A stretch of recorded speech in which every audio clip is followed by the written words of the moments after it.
All right, it's your boy Codehova, iOS Hustla, and we just finished this app where we're just putting a bunch of views on the screen. All right, on the iPhone 8, it looks good because if we take a look at it here, the iPhone 8, this is how we're viewing the app. So, however we put it on this screen here, it's gonna look perfect on the iPhone 8. But as you see on the iPhone SE, the smallest iPhone, it looks real messed up. So, what can we do? Maybe this video, I just want you to peep game, just watch it and see to get a preview of what you're going to learn later on. But this is how you work with constraints, all right? So let's say that, let me put that down. And let me open this up and make this more prevalent on the screen. All right. So we have this iPhone. This is shown with the size of the iPhone 8. But what you got to know is when you're working with storyboards, it's going to, the design that you put on here, it's supposed to work for every single iPhone out there. It could even work for the iPad, all right? So let's just dig in on what real developers in the field are doing to make their screens look good, all right? So I want whatever it looks like on this iPhone 8 to look the same on the iPhone SE, the 4-inch iPhone. So what I want this to do is I want this to be in the center. All right, so I'm going to horizontally constrain it to the center. Now you have this red outlining on this view, this label view. And it's saying, let's see what the problem is. It's saying, I need the constraints for the Y position. So we said we know where it wants to be in the X position because X, right? And then Y. So it's saying, I don't know what the hell you mean by, it's not saying I don't know. It's saying you need to tell me where to put it on the Y axis. And let me just change this for all the sensitive ass people out there. All right. Let's say love you. Sensitive ass. So we're going to constrain this. I want this to be constrained 10 points from the top. And I don't want to constrain it to the margin. I want it to be deliberate.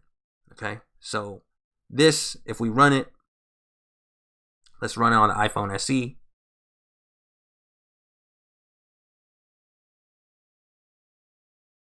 Cool. So as you see on this, it's 10 points from the screen. Or is it 20? I forgot what I just said. So if we go into the identity inspector or the size inspector, we scroll down. Okay. We said align the top to the safe area equals 10.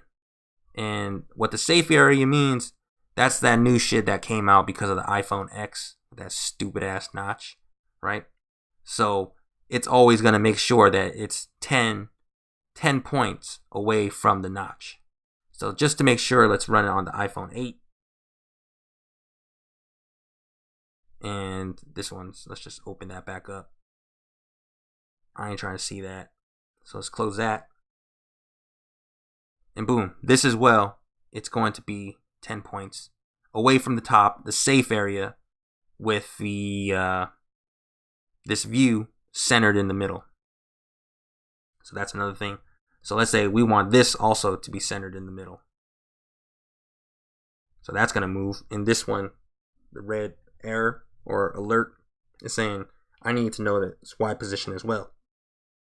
So in that case, what I want to do is I want to put it 100 points away from what? From what? Let's see. So it's going to be 100 points away from this view right here. So let's just and these two, this button and this spinner, I want it to be animating as well. See, that's another thing you could change. Each view, there's certain ones that have different properties. Like this activity indicator view, aka spinner, it has like these options. Like what color you want it to be. I want it to be a large white one. All right, so it increased in size. I want the color. How do we choose the color? Bam.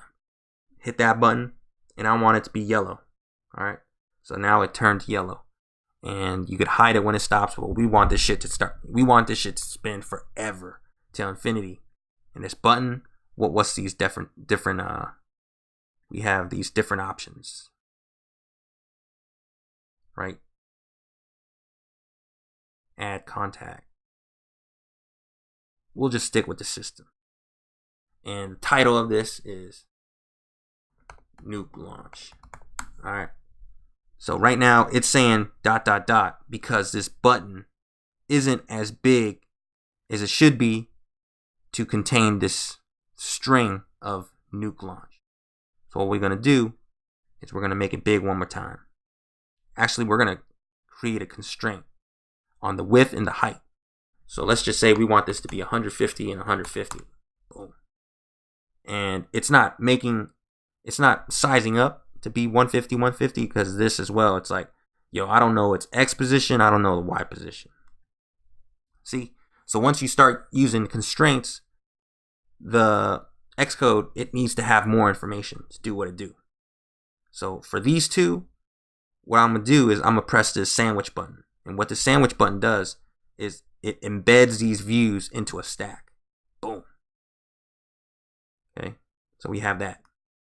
And this view, this size is definitely 150, 150. That's why it's acting all bogus. But the reason why it's acting bogus is, again, this stack view, which contains the nuke launch and the large white activity indicator. Another thing you can do with views is we could just rename this. This is for your eyes only. All right. So we just change that to activity indicator. And the stack, what we're going to do is we're going to do something new. Instead of saying that I want to constrain it horizontally in the container, which is this view, this is the view that contains the stack view. What we're going to do is we're going to do it another way. So I'm going to hold on to the control button, control key, and I'm going to hit this right here. And what I'm going to do is I'm going to center horizontally. So this view, it's centered with this view. And this view is centered in the horizontal in the container. So it's kind of doing the same thing, but it's a different way of going about it. So when you have that happen, we see that there's this orange line around this view. And what that means is this view needs to be updated to properly show what it's going to look like. So what you could do here is you press Command Alt $, and that's going to reconfigure your view. That's a quick shortcut. Command Alt $. All right. So it's bugging again. Let's see what it's bugging about. It needs constraints for the Y position or the height. And I just want it to fill out the stack view that it's in. So that's not it. So let's just tell it. Let's just tell the stack view, just to make it stop bitching for now, that I want you to be 150. Now I do not know why it's bugging.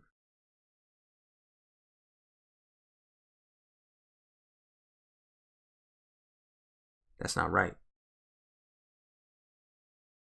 Alright. It was missing something. Let's see what it was missing. Was that the one that was bugging? Shouldn't be. Maybe I was adding something. I shouldn't have done that. But anyways.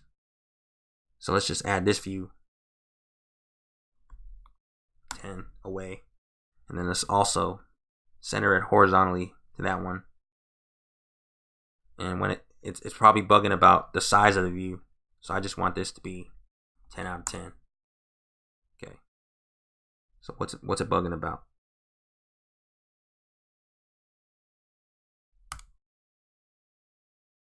So it needs me to, it says that I created multiple ones, so it doesn't know which one to choose. So let's just get rid of that. All right. And then this one, we just want this to be 20 points from the bottom. Okay. And then let's also horizontally, and let's just make this be 100 by 100. So this is just so you see what it is when you have to constrain views onto a screen. It's just an intro. So just take this, see? This is what we just built. And if we run this on the iPhone SE,